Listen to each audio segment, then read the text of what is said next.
customer journey. So when we think about customer journey, it's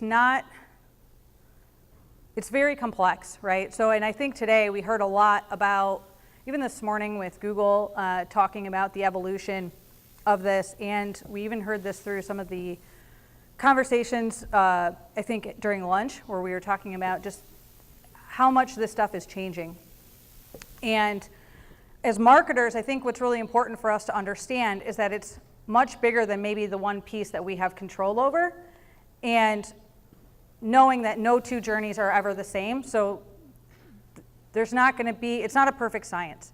But when we think about, sorry guys. When we go, as marketers, when we go into these meetings and they ask us about, hey, you guys can just run this Google campaign really quick, right? And all these leads just magically come out of nowhere. And the reality of it is we know it's not that simple. And we know that there's variables to consider in the customer journey. Variables including time. The longest timeline I've seen in a customer journey has been 5 years. And that was with a yacht client of ours. So 5 years to make a purchase decision. I think the simplest version of this would be like Amazon, where everything's on one page and you're making the decision before you even realize you've done it, and then the Amazon box is on your front doorstep. And I like to really think of this more like a tornado.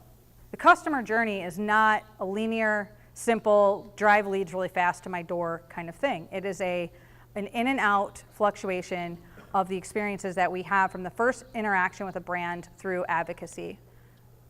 So here's a real life example of what a journey looks like. So first, they come in through Facebook in October, then Google in November, and then they finally fill out a form in December. Then we send them a membership survey in January, and then what we really find is a 90-day customer journey with 11 track touch points. What we also know is that between 12/15 and 1/15 that they actually attended an event where they confirmed membership. So there was an offline behavior. And this was taken through SharpSpring, which is a system we use for some of our smaller to mid-level clients that really helps with tracking this back. So how do you get started with your own funnel? The biggest thing is really avoiding that high or low funnel tunnel vision. So understanding how does my role play into the big piece and kind of laying all the cards out on the table. And understanding that goals are not always leads. And goals are not always quick sales. Sometimes it's to get subscribers, sometimes it's follows, and understanding how that's going to play in the big picture. And I know what you're thinking. What if I'm not responsible for all of these things? I don't talk to the sales team, or I don't know what the traditional team's doing. You have to try to communicate and then define the KPIs by the point in the funnel that you can control. So getting into the work, campaign mapping. When you get into campaign mapping, the first thing you need to do in strategic planning is try to get to the answer of these questions. You don't necessarily want to ask these direct questions. You want to ask a lot of questions that ultimately answer these questions. And I put in a working example in here for you guys. It's really a template. I use this as like a boilerplate when I'm creating new strategies, so you guys can have that. Once you have the goal outlined and you really understand who you're talking to, you really have to dive deep into determining your audience. And I think this is why, too, we hear a lot about, the conversations on affinity targeting and in-market targeting and lookalike. We have a lot of data. So when you're getting started, really understanding that first set of, if you have data, use it, I guess. And giving a real-life example of this, being from Detroit, we do a lot in the automotive B2B space. And I had two brands, same target audience, different products. And during a strategy session, we started looking at our past campaign data, and what we found was that messaging like Made in America or Assembled in the US was performing really well. So we dove a little deeper and we looked in analytics in two completely different brands and products, and it was identical. I mean, you couldn't even have matched it up better, where we found that they were in a lower income bracket, they were really engaged with Ford and GM content, they were DIYers, and so there was just perfect audience match. When you're getting started in the mapping process, this is This doesn't necessarily mean that you're controlling each piece of these campaigns, but drawing them out this way will kind of get you thinking in that buyer cycle. So knowing from awareness, consideration, all the way through the post-buy experience. And then digging into content. So content is one of those things in this industry that everybody's been talking about forever, and it just doesn't go away. And the reason is because it is the foundation of everything we're doing. And when you think about content in reference to the customer journey, we have to understand the person that we're talking to. So bringing in that human element into the content and addressing their pain points and what matters to them. As marketers, I think we have a really bad habit of just talking about ourselves or our brands all the time and like, well, our key value proposition is this. Well, as consumers, we don't really care about that. We only care about what we want to talk about. So I put this in here as a kind of a baseline template that every piece of content should kind of have.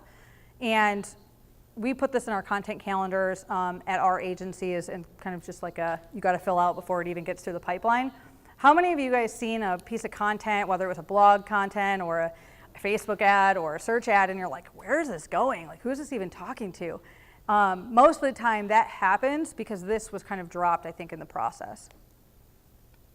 So I put in some video examples, and unfortunately we don't have time to watch them all, but I wanted you guys to have them of just some content that's kind of pushing the envelope from this. And we do a lot of work with the senior living communities, and what we find in that journey is it's very emotional. It's putting your loved one in a community, especially when they're suffering from memory care loss, it's tough. And if you look at the content that's out there and the competitors, it's very generic and broad and just not very great, to be honest. So we started talking about how can we do a better job of telling the story to help through this process to make it easier and decrease friction. And so what we did is we told Brenda's story. And Brenda suffers from memory care, and she's still aware enough that she could tell her story. So we were like, well, maybe we should do some video content that tells that, and then wrap that into our content and campaigns so that it makes other people that are going through this easier. So staging out. So you finally have all your content created, you have, everything's done and ready to go, and then like there's this like urge to just want to like throw everything out there all at once. Don't do that. Stage it out. Stage out your campaign strategies and your content based on the buyer cycle. So depending on, how far, monthly, or if it's, what should be running together, stage it out. You don't have to just spray it everywhere, I guess. So your campaign media plan should also follow this suit. This is an example of an automotive product that came out. It's an existing brand. They've been around a long time, so we have some really good brand authority, but it's a new product in a totally new market they had to go to. And we spent a lot of time in those strategy meetings talking about educating the marketplace. So we couldn't just go straight to the bottom of the funnel and say, let's just drive a bunch of leads. So the first 30 days, we spent 70% of our efforts on programmatic and outbound efforts, and then the rest of it kind of in that search and lower funnel markets. And then after 30 days, we adjusted it. So we just, not taking it totally off the top of the funnel, but just adjusted the media pressure. And then as we progressed, we shifted more and more towards the lower funnel. What was awesome about this is we actually pulled our goal data for this campaign from previous campaigns to set like a benchmark, and we blew that out of the water by 114% on the same media budget. So staging out campaign strategies, thinking about this, will make a huge difference. So how do you do this and do it well? Integration of sales and marketing. I know this is one of those things that I feel like everybody talks about, but it's really hard to actually do in practice. There's a lot of organizational pushback, and I can understand too, depending on whether you're in-house or if maybe you're the agency that's working with marketing teams and sales teams, but getting on the same page with sales will make a huge difference. How many of us have gone into meetings and you're like, wow, this is working really well. We got a lot of conversions, and like eyes glaze over and they're like, what are you talking about? That's because we didn't have a good common ground. So I think getting started is understanding a good common vocabulary and knowing the difference between a subscriber, a lead, a marketing qualified lead, a sales qualified lead, customer, who an advocate is. This baseline conversation will make when you go into meetings much easier, and then when we talk about really empowering them, it becomes even better. So as marketers, it's our job to empower the sales team, because marketing doesn't stop when the phone rings. We didn't just drive you a bunch of leads, or hey, they came into the website and they went to the shopping cart, so our job's done. We have to continue. So it's our job to empower them through automation, through different campaigns, and there's so many tools out there now that before really weren't accessible to us, especially depending on the size of your brand. So tracking success. So when we're looking at results, we need to not just look at conversions, although conversions, as we know, are really important. But here is this is an example of a Google Ads campaign that we are also tracking through SharpSpring. And you'll see that there's conversions and leads. The leads that are in here were actually determined by the sales team as qualified. So now we can really track through when something goes from a marketing qualified lead to a sales qualified lead. And what we know is there's a timeline between the two things. We also look at high-level stats, so not just looking at how well did this one campaign perform, but what if we took every single campaign, the entire website, layered everything on top of itself, and looked at the big picture. And looking at it this way will actually also help with determining maybe where our opportunities are. So, for example, if you're looking at total traffic compared to marketing qualified leads and that percentage goes down, maybe there's something happening at the site or the content level. And then if you look at the marketing qualified to sales qualified, maybe there's something going on in our targeting, maybe there's something going on in a seasonality factor, but then we can dive deeper. And then attribution modeling, and I know this has been a huge topic here and in the industry, and the big thing I'd like to kind of, leave with you guys today is that there's no perfect model. You could figure out the perfect model for your brand or company and then it change. So I think just testing and making sure that you're looking at different models all the time to make sure you're seeing the big picture and not missing opportunity is really, really important. So learning from gaps and campaign fails in the customer journey. So I want to tell a story about actually our agency in this because I think it's such a good example. We have a client, we've been working with them just over a year. We were helping them with some marketing automation and some campaign support, and we had a great relationship, and it was just a really great experience overall. They were acquired by another company. There was a merger that had happened, and through that, they had to really transition, and they started to bid out for a new website. So our team came together, we put together this really great pitch of what kind of site we thought they should have with all this great dynamic content and marketing automation, and we went all the way through the process, got down to the last two bidders, and they call us a week later after the pitch, and they're like, well, you guys didn't get it. And I was like, dang, how does that happen? So I call the partner at the client side, and I said, hey, I'm just curious to find out, we've worked together for a year, and we put together this great thing. I thought it was good. What happened? And he tells me, well, when this went through review, so people that had never met us or talked to us before, that also had to, input on this decision, looked at our website, and they said, hey, the website really didn't match what they were looking for. And my heart broke because my team's been working on a new website for the past over 6 months, so we're really close to a new launch, and us not having the site up sooner is what lost the opportunity. In the weeds of the day-to-day, it's little things. This is an example of a campaign that we had done some new creative for. We had some new campaigns that were getting to run out, and delivery wasn't hitting, and we couldn't figure out why. And we're, uncovering, we're talking to our partners. Then we started looking at the creative. How many of you guys think this looks like a nonprofit organization, by the way, in this ad? This was supposed to be a senior living ad. So it was kind of one of those you laugh and then you also cringe at the same time moments of how did this get through so many rounds of revisions? This went through the client, this went through the creative team, and it was just completely missed. So it was easy. It was an easy fix. You fix the ad, you redistribute it, everything was fine. But I think it goes to show that these things can happen in our day-to-day, and it really comes down to pulling out of that siloed thinking or the task and saying, does this match what we're trying to do? Does this match the big picture? This was actually super recent. This was 3 weeks ago. I had a client call, been working with them, oh my gosh, probably close to 6 years now. And they're a door company, so they really live and die by their weekly leads. And so I got a fire call of oh my gosh, we haven't had any calls. I don't know what's going on. So we do some digging. We're we haven't changed anything major in the campaigns. And we found that our quality scores were just tanking. And we're what is happening? Well, what happened was their team put a pop-up for this request a quote form on the website that just popped up after like 3 seconds on every single page of the whole website, which then Google interpreted as like pop-ups and ads and tanked all of our quality scores. So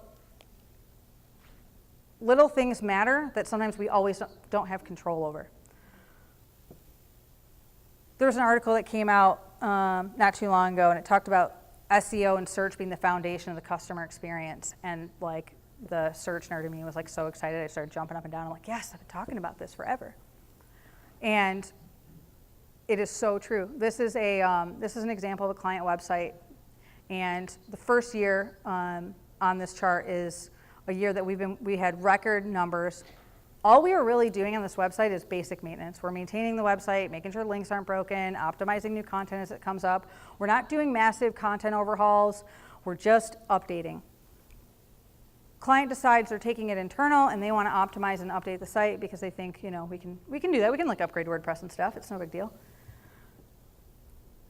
Site slowly just starts to tank. So now we have to figure out how to recoup this. So optimizations and best practices. I think really when it comes down to testing and looking at audiences, Google has done a really good job, I think, of allowing these observations to happen. I would say just make sure you don't have like accidental targeting installed. And then on Facebook, you now can do the narrow, so that way it's not super generic, but you can kind of test out to get to what used to be some of the good Facebook targeting. You can still do that through narrow. And then what to avoid is automatic opt-ins. I cannot stress this enough. So I personally hate the audience network on Facebook. That thing has got me in trouble so many times because it just likes to just automatically put it in there. You take it off and it like still comes back. But you have no control. It shows ads on websites that you don't know about. From a brand safety perspective, it's not really all that great. Search and display partners, I think these are definitely something that are good when used with purpose. I think they can be really wasteful when used when you don't know you're using them. There was I think this was was it Friday? Saw a tweet go out in the PPC space talking about this autopilot opt-in at Google that they're rolling out that now is going to allow Google to change our ads and our keywords when they feel like it, apparently. The only way to opt out, I found out after emailing our Google partner and saying, what is this? Is if you get an email, you have to respond to the email to opt out, which means if you're not being diligent as search marketers to identify these little things, it could be catastrophic. So I bring this to say settings and the little things can really make a big difference, I think, in that big picture. And I also put a couple case studies here if you guys want to go check out later. And that's it.